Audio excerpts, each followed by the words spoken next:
உயிரின் உயிரான விடுதலை சிறுத்தைகளே, சாதி ஒழிப்பை சமூக விடுதலை என தமிழகத்தில் களமாடி வரும் விடுதலை சிறுத்தைகள் கட்சியினர் தமிழர்களின் உரிமைகளுக்காகவும் ஒடுக்கப்பட்டோரின் விடுதலைக்காகவும் போராடி வருகின்றனர். இன்றைய களத்தில் சிறுத்தைகள் நிகழ்ச்சியில் கட்சி தலைவரும் எழுத்து தமிழரின் நிகழ்ச்சிகள் மட்டுமின்றி எழுத்து தமிழரின் ஆணைக்கு இணங்க களத்தில் சிறுத்தைகள் பங்கேற்ற நிகழ்ச்சிகள் அனைத்தையும் இப்போது பார்க்கலாம். கடந்த 2023ஆம் ஆண்டு கடுமையான பல நெருக்கடிகளையும் இடர்களையும் சந்திக்க நேர்ந்தது. அடுக்கடுக்கான பல போராட்டங்களை நாம் முன்னெடுக்க வேண்டியிருந்தது. என்றாலும் வெற்றிகரமாக அந்த ஆண்டினை நாம் கடந்து வந்திருக்கிறோம்.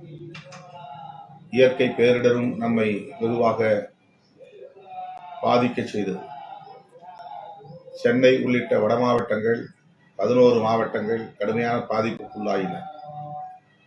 திருநெல்வேலி, தூத்துக்குடி உள்ளிட்ட தென் மாவட்டங்கள் மிக மோசமான பாதிப்புக்குள்ளாகி இருக்கின்றன.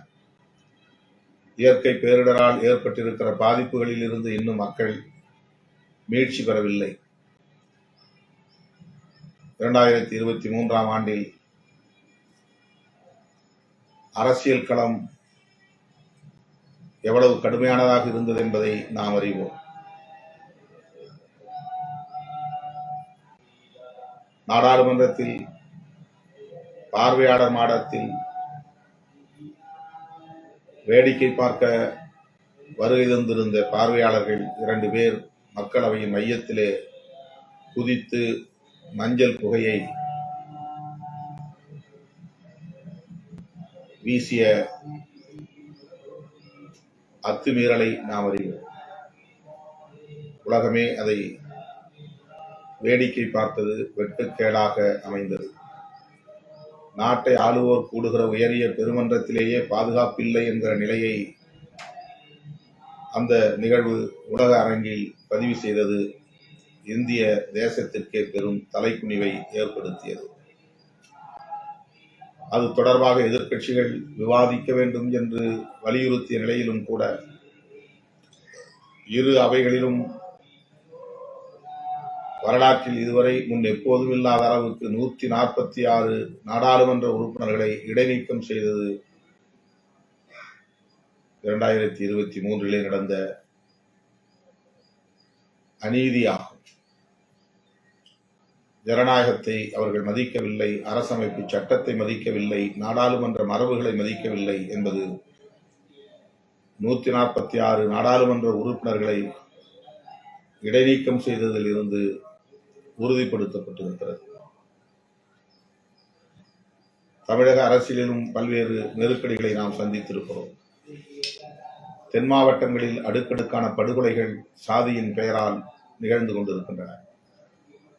தமிழ்நாடு முழுவதும் சாதிய வன்கொடுமைகள் நாளுக்கு நாள் அதிகரித்து வருகிறது என்கிற அளவுக்கு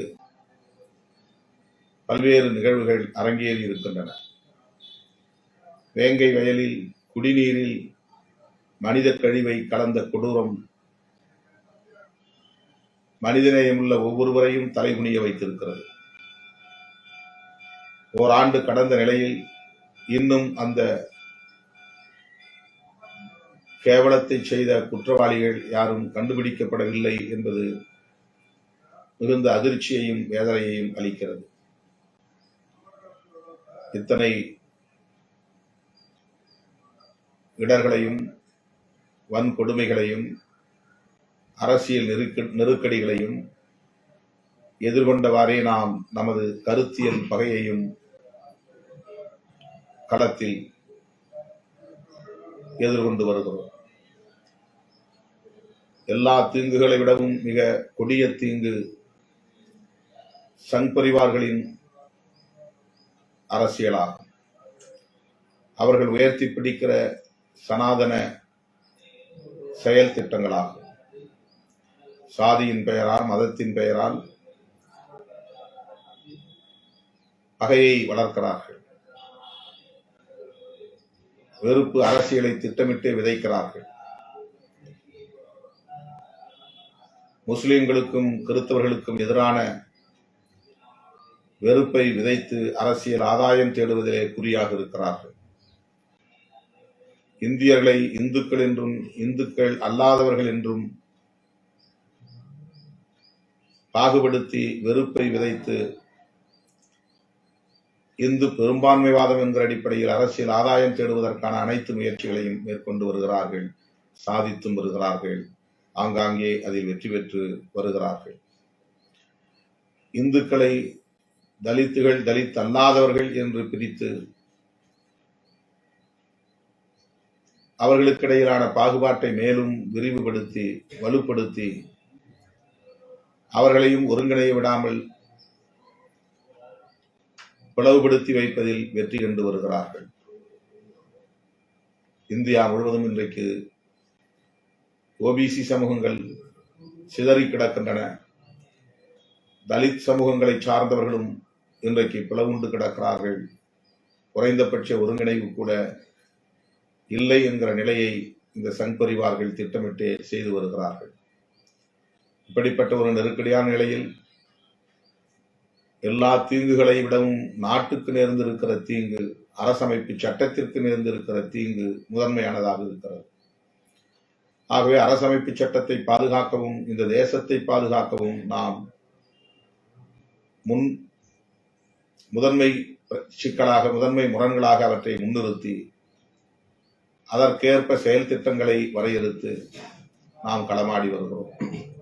அதன் அடிப்படையிலே நமக்கு எதிரான விமர்சனங்களும் அவதூறுகளும் ஆதாரம் இல்லாத குற்றச்சாட்டுகளும் இன்றைக்கு நமது கொள்கை பகைவர்களால் வாரி இறைக்கப்படுகின்றன. அவற்றையெல்லாம் பொருட்படுத்தாமல் நாம் முன்னோக்கி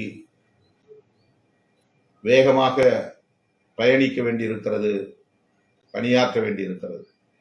அந்த வரிசையில்தான் நாம் வெல்லும் ஜனநாயகம் மாநாட்டை அறிவித்திருக்கிறோம்.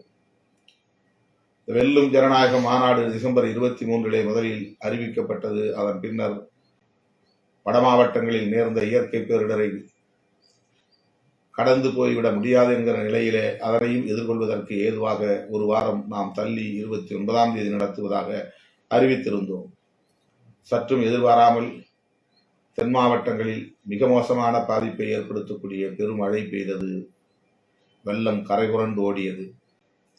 அதனால் மாநாட்டை நாம் ஜனவரி 26க்கு தள்ளி வைத்திருக்கிறோம். இந்திய அரசமைப்பு சட்டம் 1950ஆம் ஆண்டு ஜனவரி 26 தான் நடைமுறைக்கு வந்தது என்பதை நாம் அறிவோம். ஜனவரி 26 மிகவும் முக்கியத்துவம் வாய்ந்த, வரலாற்று முக்கியத்துவம் வாய்ந்த ஒரு நாள் இந்திய அரசியல் வரலாற்றில் என்பதை நாம் நன்கு அறிவோம். அந்த நாளில் இந்த மாநாட்டை நடத்துவது சால பொருத்தமானதுதான். தமிழ்நாடு முதல்வர் தளபதி ஸ்டாலின் அவர்கள் அந்த நாளில் பங்கேற்பதற்கு இசைவளித்திருக்கிறார். இந்தியா கூட்டணியை சார்ந்த தலைவர் பெருமக்களும் இதில் பங்கேற்பதற்கு, தேசிய அளவிலான தலைவர்கள் பங்கேற்பதற்கு இசைவளித்திருக்கிறார்கள். இடையிலே ஏற்பட்ட இந்த கால அவகாசத்தை நாம் மேலும் நம்முடைய மாநாட்டு பணிகளை தீவிரப்படுத்துவதற்கு பயன்படுத்திக் கொள்ள வேண்டும். இடையிலே நமக்கு இந்த புத்தாண்டு வருகிறது, அடுத்து பொங்கல் வருகிறது என்கிற நிலையில், விழாவை கொண்டாடும் மனநிலையில் நாம் மாநாட்டை மறந்துவிடக்கூடாது. விழா ஆண்டுதோறும் வரும். இந்த மாநாடு ஆண்டுதோறும் வருகிற பண்டிகை அல்ல. இது வரலாற்றை படைக்கிற, வரலாற்று முக்கியத்துவம் வாய்ந்த ஒரு வரலாற்று நிகழ்வு. இந்தியா கூட்டணி அகில இந்திய அளவில் ஒருங்கிணைந்து செயல்பட்டு வருகிற சூழலில் ஆங்காங்கே மாநில வாரியாக தொகுதிகளை பங்கீடு செய்து கொள்வதற்கான முயற்சியில் இறங்கியிருக்கிற சூழலில் இந்தியா கூட்டணியில் விடுதலை சிறுத்தைகளும் ஒரு அங்கமாக இருந்து பணியாற்றி வருகிற சூழலில் நாம் இந்த மாநாட்டை ஒருங்கிணைக்கிறோம். எனவே இந்த மாநாடு இந்தியா கூட்டணியின் தேர்தல் அரசியலுக்கான ஒரு தொடக்க நிகழ்வாக, தேர்தல் பிரச்சாரத்திற்கான ஒரு தொடக்க நிகழ்வாக வரலாற்று முக்கியத்துவம் பெறும். ஆகவே தோழர்கள் இன்னும் பன்மடங்கு வேகமாக பணியாற்ற வேண்டும். கூடுதலாக வண்டி வாகனங்களை பதிவு செய்து வெகுமக்களை திரட்டி வர வேண்டும். அதற்கான விளம்பர பணிகளையும் முடுக்கிவிட வேண்டும். துண்டறிக்கைகள் அச்சிட்டு மக்களிடையே பரப்புகிற பரப்புரை பணிகளையும் மேற்கொள்ள வேண்டும் என்று நான் வேண்டுகோள் விடுக்கிறேன். இதற்கிடையிலே நாம் டிசம்பர் 29 நடத்துவதாக அறிவிக்கப்பட்டிருந்த ஆர்ப்பாட்டம் ஒன்றை ஜனவரி 4 தள்ளி வைத்திருக்கிறோம். அது தொடர்பான ஒரு அறிவிப்பை நான் இப்போது வெளியிடுவதற்காகவே இந்த நேரலைக்கு வந்திருக்கிறேன். ஜனவரி 1 இன்று புத்தாண்டு நாள். இன்றைக்கு நாம் ஒரு நாளை கடந்துதான் ஆக வேண்டும். இடையிலே 2ஆம் தேதியும் 3ஆம் தேதியும் தான் நமக்கு இடைவெளி இருக்கிறது. 4ஆம் தேதி ஆர்ப்பாட்டம். தமிழ்நாட்டின் அனைத்து மாவட்ட தலைநகரங்களிலும் இது ஒருங்கிணைக்கப்படுகிறது. வெள்ளம் மழையால் பாதிக்கப்பட்ட தென் மாவட்டங்கள் 4 மாவட்டங்களில் ஆர்ப்பாட்டம் தேவையில்லை என்று முதலில் முடிவெடுத்திருந்தோம். திருநெல்வேலி, தூத்துக்குடி, தென்காசி, கன்னியாகுமரி ஆகிய மாவட்டங்களில் டிசம்பர் 29 நடத்துவதாக அறிவிக்கவிட்ட போது வேண்டாம் என்று நாம் எண்ணியிருந்தோம். தற்போதைய சூழலில் நாம் வைக்கிற இந்த கோரிக்கைகளையும் முன்னிறுத்துகிற போது அந்த 4 மாவட்டங்களிலும் கூட ஆர்ப்பாட்டங்களை நாம் நடத்த வேண்டியது அவசியமாக இருக்கிறது. ஆகவே தமிழ்நாடு முழுவதும் அரசு பிரித்திருக்கிற வருவாய் மாவட்டங்கள் அனைத்திலும் அந்தந்த மாவட்டங்களில் உள்ள மாவட்ட செயலாளர்களின் தலைமையில், ஒரு மாவட்டத்தில் 4 மாவட்ட செயலாளர்கள் என்றால் தலைமை என்று போட்டால் 4 மாவட்ட செயலாளர்களின் பெயர்களையும் அதிலே போட வேண்டும். முன்னிலையில் மண்டல பொறுப்பாளர்களின் பெயர்களை போட வேண்டும். கருத்துறையில் நாம் இங்கே யாரை போடுவது என்பதை இப்போது அறிவிக்க இருக்கிறேன். யார் உரைவீச்சு, இதையெல்லாம் ஒருங்கிணைப்பதற்கான ஒருங்கிணைப்பு பணிகளை யார் மேற்கொள்ள வேண்டும் என்பதை இப்போது அறிவிக்க இருக்கிறேன். இந்த மேலிட பொறுப்பாளர்களை அறிவிப்பதற்கான நேரலை தான் இந்த நேரலை. சென்னையை பொறுத்தவரையில் சென்னை ஒருங்கிணைந்த மாவட்டத்தோடு திருவள்ளூர் ஒருங்கிணைந்த மாவட்டம், காஞ்சிபுரம், செங்கல்பட்டு ஆகிய ஒருங்கிணைந்த மாவட்டங்களும் சேர்ந்து ஒரே இடத்தில் சென்னையில் வள்ளுவர் கோட்டத்தில் நாம் நடத்த இருக்கிறோம். இங்கேயும் இந்த 4 மாவட்டங்களை சார்ந்த மாவட்ட செயலாளர்கள் அனைவரையும் தலைமை வகிக்க நாம் ஏற்பாடு செய்திருக்கிறோம். துண்டறிக்கைகளில் அப்படித்தான் அச்சிட்டிருக்கிறோம். ஒரு மாவட்டத்தில் 4 அல்லது 6 மாவட்ட செயலாளர்கள் இருக்கிறார்கள் என்றால் 6 பேருமே தலைமை தாங்குகிறார்கள். ஏனென்றால் அந்தந்த மாவட்டங்களில் இருந்து திரட்டுகிற மக்களுக்கு அவர்கள்தான் தலைமை தாங்கி வழிநடத்தக்கூடிய பொறுப்பை பெற்றிருக்கிறார்கள். எனவே ஒரே இடத்தில் நடந்தாலும் கூட ஒட்டுமொத்த ஒருங்கிணைந்த மாவட்டத்தின் சார்பில் நடைபெறுவதால் அந்த மாவட்டங்களை சார்ந்த அனைத்து மாவட்ட செயலாளர்களுமே தலைமையில் இடம்பெற வேண்டும், தலைமை வகிக்க வேண்டும் என்கிற அடிப்படையில் இந்த வழிகாட்டுதல் அளிக்கப்பட்டிருக்கிறது. அந்த அடிப்படையிலே நான் சில மேலிட பொறுப்பாளர்களை தற்போது அறிவிக்க இருக்கிறேன். இன்றைக்கே அதற்கான பணிகளை இந்த மேலிட பொறுப்பாளர்கள் அவரவருக்கு ஒதுக்கப்பட்டிருக்கிற மாவட்டங்களில் மேற்கொள்ள வேண்டும். உரிய மாவட்ட பொறுப்பாளர்களை தொடர்பு கொண்டு அதற்கான ஏற்பாடுகளை செய்ய வேண்டும். துண்டறிக்கைகள் எனது முகநூலிலே பதிவு செய்யப்பட்டிருக்கின்றன. அந்த துண்டறிக்கையில் உள்ள கண்டென்ட், அதில் உள்ள விவரங்களை மட்டும் நீங்கள் தரவிறக்கம் செய்து கொண்டு மற்ற பெயர்கள் அச்சிடுவது தொடர்பாக நீங்களே முடிவு செய்து கொள்ள வேண்டும். அந்த துண்டறிக்கைகளில் நான் அறிவிக்கிற மேலிட பொறுப்பாளர்களை பதிவு செய்ய வேண்டும். இருக்கிற நாள் மிக குறைவுதான். இந்த 2ஆம் தேதியும் 3ஆம் தேதியும் துண்டறிக்கைகளை அச்சிட்டு அங்கே இப்படி ஆர்ப்பாட்டங்கள் நடைபெறுகின்றன என்று அவரவர் மாவட்டங்களில் மக்கள் கூடுகிற இடங்களிலே துண்டறிக்கைகளை வழங்கி பரப்புரைகளையும் மேற்கொள்ள வேண்டும். சமூக ஊடகத்தலங்களில் விளம்பரங்களை செய்ய வேண்டும். சுவரொட்டிகளை அச்சிட்டு ஒட்ட வேண்டும் என்று நான் வேண்டுகோள் விடுக்கிறேன். 2024 ஆண்டுக்கான காலண்டர், 2024 ஆண்டுக்கான டைரி ஆகியவற்றை மாவட்ட செயலாளர்களும் இதர மண்டல பொறுப்பாளர்களும் அவரவர் தனிப்பட்ட முறையிலே பொறுப்பேற்று குறைந்தது 300 - 500 காலண்டர்கள் வரையில் அச்சிட்டு கட்டணம் இல்லாமல் இலவசமாக தோழர்களின் இல்லங்களில் வைப்பதற்குரிய ஏற்பாடுகளை செய்ய வேண்டும். ஒரு மாவட்ட செயலாளர் குறைந்தது 500 காலண்டர் அச்சிட்டு அந்த பகுதிகளில் எல்லா இல்லங்களிலும் எல்லா வீடுகளிலும் நமது காலண்டர்கள் இடம்பெறக்கூடிய வகையில அவற்றை அளிக்க வேண்டும் என்று நான் கேட்டுக்கொள்கிறேன். இப்போது மேலிட பொறுப்பாளர் பட்டியலை வாசிக்கிறேன். சென்னை, திருவள்ளூர், செங்கல்பட்டு, காஞ்சிபுரம் ஆகிய 4 மாவட்டங்கள் சென்னை வள்ளுவர் கோட்டம் அருகே காலை 10 மணி அளவில் ஒருங்கிணைக்கப்படுகிற ஆர்ப்பாட்டங்களில் பங்கேற்கிருக்கிறார்கள். கருத்துரை தொல் திருமாவளவன், SS பாலாஜி, பனையூர் பாபு. ஒருங்கிணைப்பு பணிகள் நீலவானத்து நிலவன், பாலசிங்கம் திருவள்ளூர் மாவட்டத்தை ஒருங்கிணைக்கிறார்கள். எழில் கரோலின், வழக்கறிஞர் தமிழினியன் ஆகியோர் சென்னை மாவட்டத்தை ஒருங்கிணைக்கிறார்கள். வா விடுதலை செழியன், வா வனச்செழியன் ஆகியோர் செங்கல்பட்டு மாவட்டத்தை ஒருங்கிணைக்கிறார்கள். பாசறை செல்வராஜ், கூகா கதிர்நிலவன் ஆகியோர் காஞ்சிபுரம் மாவட்டத்தை ஒருங்கிணைக்கிறார்கள். அந்தந்த மாவட்டங்களில் உள்ள மாவட்ட செயலாளர்களோடும் மண்டல பொறுப்பாளர்களோடும் இதர முன்னணி பொறுப்பாளர்களோடும் பேசி அவர்கள் மூலமாக மக்களை அணிதிரட்டி சென்னைக்கு காலை 9:30 மணிக்கெல்லாம் வள்ளுவர் கோட்டத்திற்கு கொண்டு வந்து சேர்க்கிற ஒருங்கிணைப்பு பணிகளை இந்த 8 பேரும் மேற்கொள்ள வேண்டும். நீலவானத்து நிலவன், பாலசிங்கம், வழக்குரைஞர் எழில் கரோலின், வழக்குரைஞர் தமிழினியன், சூகா விடுதலை செழியன், வா வனச்செழியன், பாசறை செல்வராஜ், கூகா கதிர் நிலவன். கடலூர் மாவட்டத்தில் கருத்துரை அதாவது உரைவீச்சு மா சிந்தனை செல்வன் MLA. ஒருங்கிணைப்பு வழக்குரைஞர் தாமரை செல்வன். விழுப்புரம் மாவட்டம் கருத்துரை ரவிக்குமார் MP. ஒருங்கிணைப்பு J குணவழகன். மதுரை AC பாவரசு. ஒருங்கிணைப்பு மேலூர் சசி. சிவகங்கை ஆற்றலரசு. ஒருங்கிணைப்பு பெரியசாமி. தருமபுரி தகடூர் தமிழ்ச்செல்வன் கருத்துரை. ஒருங்கிணைப்பு ரத்தின நற்குமரன். கள்ளக்குறிச்சி கருத்துரை வன்னியரசு. ஒருங்கிணைப்பு தயா நெப்போலியன். வேலூர் கருத்துரை கூகா பாவடன். ஒருங்கிணைப்பு நீல சந்திரகுமார் கௌதமன் குரு. ராணிப்பேட்டை சிபிச்சந்தர் கருத்துரை. ஒருங்கிணைப்பு பணி ஆதிமொழி.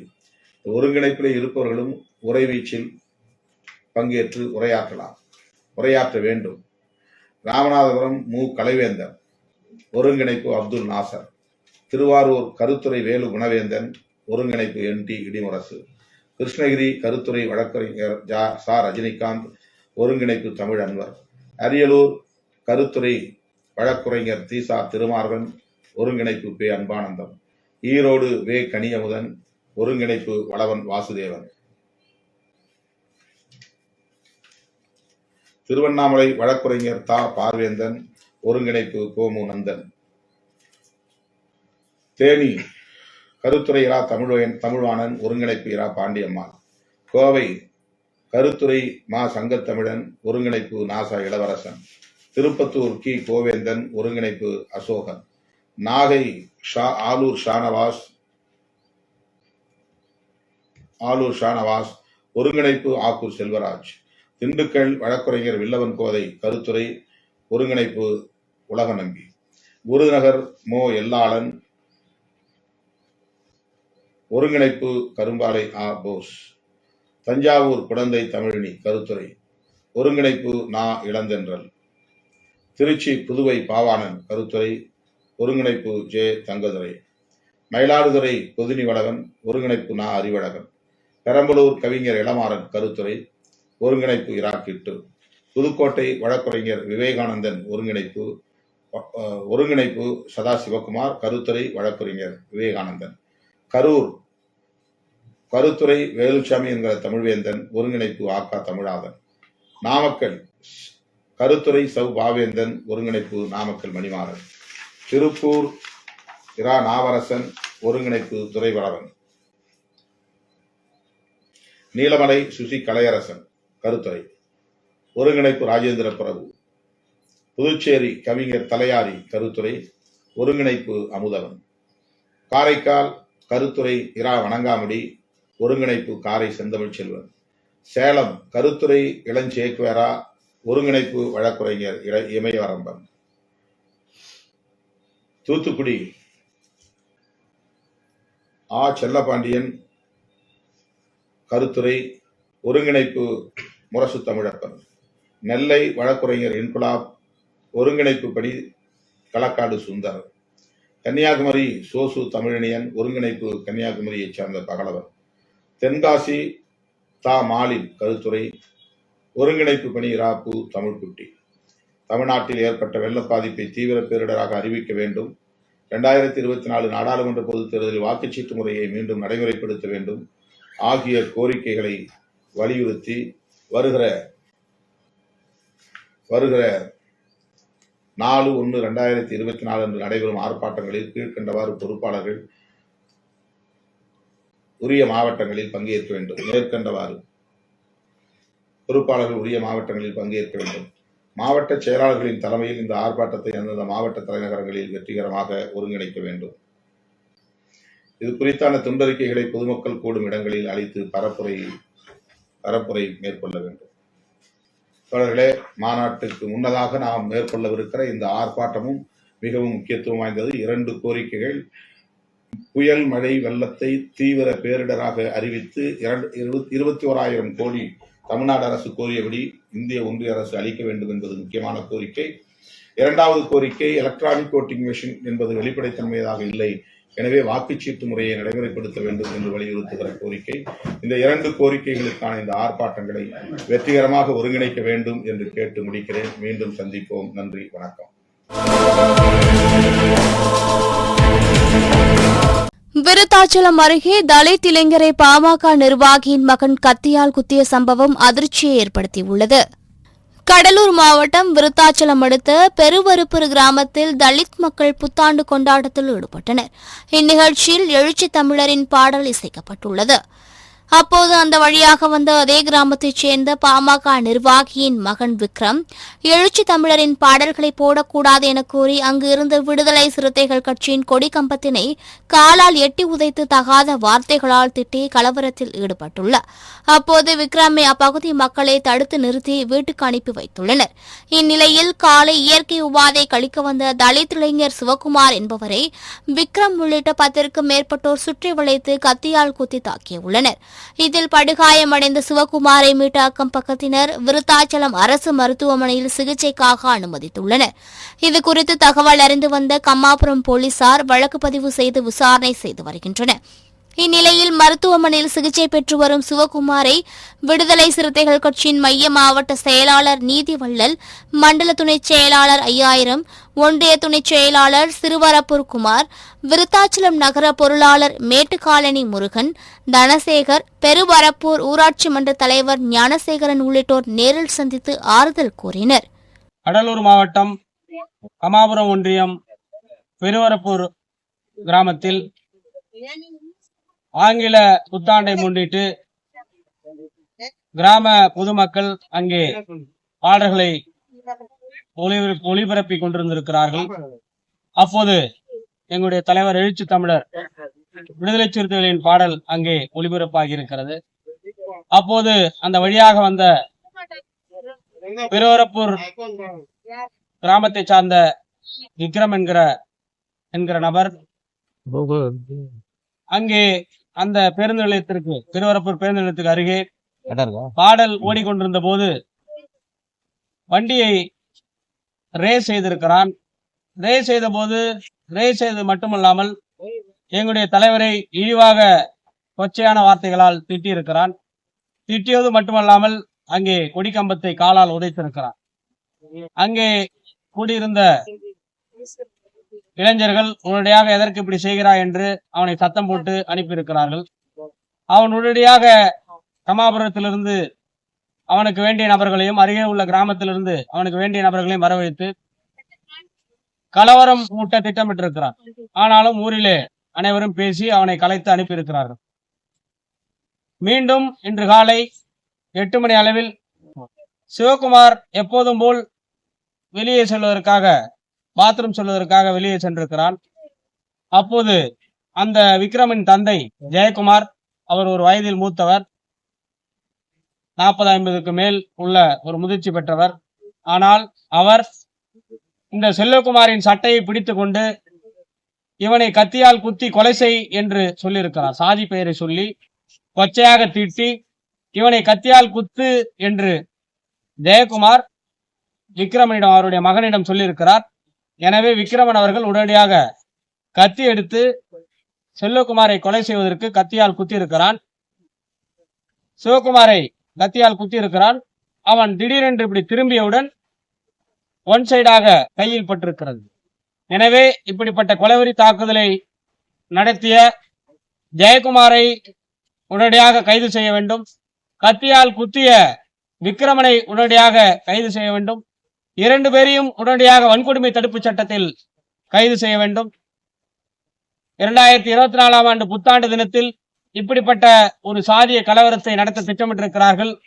பெருவரப்பூர் சிறுவரப்பூர் என்பது தாழ்த்தப்பட்ட மக்கள், ஆதிகுடி மக்கள் மிக சிறுபான்மையாக வாழக்கூடிய பகுதி. அந்த பகுதி இப்போது இந்த பிரச்சனை ஆனவுடன் சிறுவரப்பூர் கிராமமாக இருந்தாலும் பெருவரப்பூர், சிறுகோட்டுமலை, பெருகோட்டுமலை, பெருந்துறை போன்ற கிராமங்களில் ஒட்டுமொத்தமாக சேர்ந்து சாதிவெறியுடன் கலவரம் செய்ய திட்டமிட்டிருப்பதாக செய்திகள் வந்து கொண்டிருக்கின்றன. எனவே காவல்துறை உடனடியாக அந்த கிராமங்களுக்கு பாதுகாப்பு வழங்க வேண்டும். அங்கே இருக்கக்கூடிய கிராம மக்களுக்கு பாதுகாப்பு வழங்க வேண்டும். 21ஆம் நூற்றாண்டிலும் இப்படிப்பட்ட சாதி வெறியர்கள் வாழ்ந்து கொண்டிருக்கிறார்கள் என்பது மிக கேவலமாக உள்ளது. சனாதனவாதிகளும் சாதியவாதிகளும் மதவாதிகளும் சாதி கலவரங்களை மூட்டி, மத கலவரங்களை மூட்டி இங்கு அரசியல் லாபம் தேட நினைக்கிறார்கள். மிக கேவலமாக இருக்கிறது. வன்மையாக விடுதலை சிறுத்தைகள் இதை கண்டிக்கின்றோம். நேற்று நடந்த சம்பவத்திற்கு இதுவரை எந்த கைதும் இல்லை, எந்த கைது நடவடிக்கையும் இதுவரை இல்லை. எனவே நானும் நம்முடைய கட்சியின் பொறுப்பாளர்களும் மண்டல துணை செயலாளர் உள்ளிட்ட அனைவரும் வந்து இப்போது பாதிக்கப்பட்ட அந்த சிவகுமாரை மருத்துவமனையில் சென்று பார்த்தோம். அவன் மிகவும் ஆபத்தான நிலையில் இருக்கிறான். அவன் மட்டும் ஒரு நிமிடம் இப்படி திரும்பவில்லை என்றால் அவன் இப்போது பிணமாகத்தான் இருந்திருப்பான். எனவே உடனடியாக ஜெயக்குமாரையும் விக்ரமனையும் கைது செய்ய வேண்டும். சுற்று வட்டாரத்தில் மேலும் கலவரங்கள் ஏற்படாமல் தடுப்பதற்கு காவல்துறை நடவடிக்கை எடுக்க வேண்டும். அரசியல் லாபத்திற்காக இப்படிப்பட்ட சாதிவெறி சக்திகள் வெறும் வாக்குகளுக்காக இப்படி அப்பாவி மக்களிடையே பிரச்சனை எழுப்பி குளிர் காய்வது வேடிக்கையாக உள்ளது, வெட்கமாக உள்ளது. புத்தாண்டு கொண்டாட்டத்திற்காக ஒரு பாடல் போட்டது குற்றமில்லை. பாடல் அனைத்து கிராமங்களிலும் போட்டு கொண்டாடுகிறார்கள். அப்படித்தான் பெருவரப்பிலும் பாடலை போட்டிருக்கிறார்கள். அந்த பாடலை கேட்டுவிட்டு இப்படிப்பட்ட சாதிவெறி சக்திகள் இப்படி இழிவாக நடந்து கொள்வது என்பது வெட்கக்கேடாக இருக்கிறது, வேதனையாக இருக்கிறது. எனவே உடனடியாக ஜெயக்குமாரையும் விக்ரமனையும் வன்கொடுமை தடுப்பு சட்டத்தில் கைது செய்ய வேண்டும் என்று விடுதலை சிறுத்தைகளின் சார்பில் கேட்டுக் கொள்கிறோம். விடுதலை சிறுத்தைகள் மிக வன்மையாக கண்டிக்கின்றோம். காவல்துறை உடனடியாக பெருவரப்பூர், சிறுவரப்பூர் சுற்றியுள்ள அந்த கிராமங்களுக்கு மக்களுக்கு பாதுகாப்பு வழங்க வேண்டும் என கேட்டுக் கொள்கிறேன். ராமநாதபுரம் மாவட்டம் பரமக்குடியில் விடுதலை சிறுத்தைகள் கட்சியின் மேற்கு மாவட்ட செயலாளர் பிரபாகரன் முன்னிலையில் பழங்குடியினர் இனத்தைச் சேர்ந்த 20க்கும் மேற்பட்டோர் விடுதலை சிறுத்தைகள் கட்சியில் இணைந்தனர்.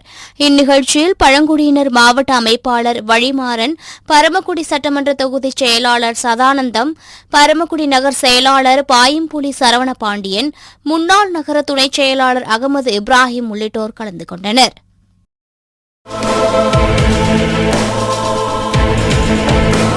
திருப்பூர் அவிநாசியைச் சேர்ந்தவர் வழக்கறிஞர் சத்தியமூர்த்தி. இவர் விடுதலை சிறுத்தைகள் கட்சியின் வழக்கறிஞர் அணி மாவட்ட அமைப்பாளராக இருந்து வருகிறார். இந்நிலையில் ஒரு வழக்கு தொடர்பாக வழக்கறிஞர் சத்தியமூர்த்தியை அவிநாசி பேரூராட்சி துணைத் தலைவரும் 3வது வார்டு கவுன்சிலருமான அதிமுகவைச் சேர்ந்த மோகன் என்பவர் கடந்த 17ஆம் தேதி அழைத்து சாதி ரீதியாக பேசி மன உளைச்சலை ஏற்படுத்திய நிலையில் விடுதலை சிறுத்தைகள் கட்சியின் சார்பில் மாவட்ட காவல் கண்காணிப்பாளர் சாமிநாதனை நேரில் சந்தித்து மனு அளிக்கப்பட்டது. இதனைத் தொடர்ந்து அவிநாசி பேரூராட்சி துணைத் தலைவர் மோகன் மீது காவல்துறையினர் வன்கொடுமை தடுப்பு சட்டம் மற்றும் மோசடி வழக்கு பதிவு செய்து குற்றவாளியை கைது செய்யும் நடவடிக்கையில் ஈடுபட்டு வருகின்றனர்.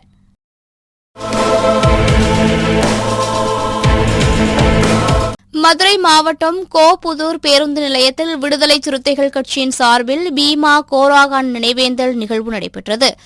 மதுரை மாநகர் மாவட்ட செயலாளர் தீபம் சுடர்முள்ளி தலைமையில் நடைபெற்ற இந்நிகழ்வில் விடுதலை சிறுத்தைகள் கட்சியின் முன்னணி பொறுப்பாளர்கள் கனியமுதன், செல்லப்பாண்டியன், ஊர்ச்சேரி சிந்தனை பழவன், மாலிநகரன், பூபாலன், தென்னிலவன், புதூர் பிரபாகரன், இரணியன், ராதாகிருஷ்ணன், ஜேம்ஸ் உள்ளிட்டோர் கலந்து கொண்டனர்.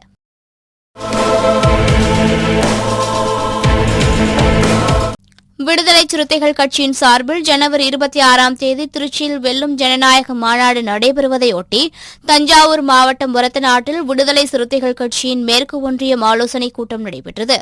மேற்கு ஒன்றிய செயலாளர் ஆண்டவன் தலைமையில் நடைபெற்ற இக்கூட்டத்தில் தஞ்சை மைய மாவட்ட செயலாளர் ஜெய்சங்கர், மண்டல செயலாளர் சதாசிவகுமார், மாநில துணை செயலாளர் வீரன் வெற்றிவேந்தன், முன்னாள் மாவட்ட செயலாளர் சொக்கா ரவி, மாவட்ட துணை செயலாளர் ஆதவன், இளஞ்சுருத்த எழுச்சி பாசறை மாவட்ட அமைப்பாளர் ஆம்பல் சரவணன், முன்னாள் மாநகர செயலாளர் தமிழ் முதல்வன், ஒரத்தநாடு நகர செயலாளர் கோவிந்தராஜ் மற்றும் யோகராஜ், பிரகாஷ், பசுபதி, சிவாஜி, அரங்ககுரு, செந்தில்குமார் உள்ளிட்டோர் கலந்து கொண்டனர். இக்கூட்டத்தில் திருச்சியில் நடைபெறும் வெல்லும் ஜனநாயக மாநாட்டிற்கு 5000 பேரை அழைத்துச் செல்வது, தென்னமா நாட்டில் வைக்கப்பட்ட வெல்லும் ஜனநாயக மாநாட்டிற்கான பதாகையை கிழித்தவர்களை உடனடியாக கைது செய்ய வேண்டும் உள்ளிட்ட 4 தீர்மானங்கள் நிறைவேற்றப்பட்டது.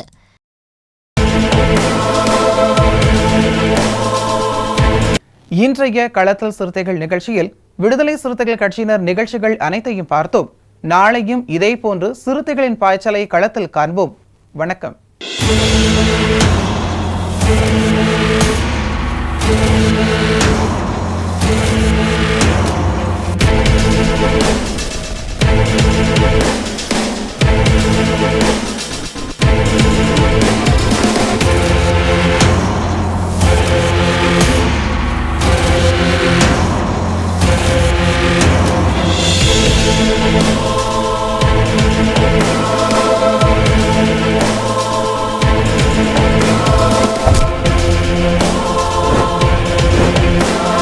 உயிரின் உயிரான விடுதலை சிறுத்தைகளே,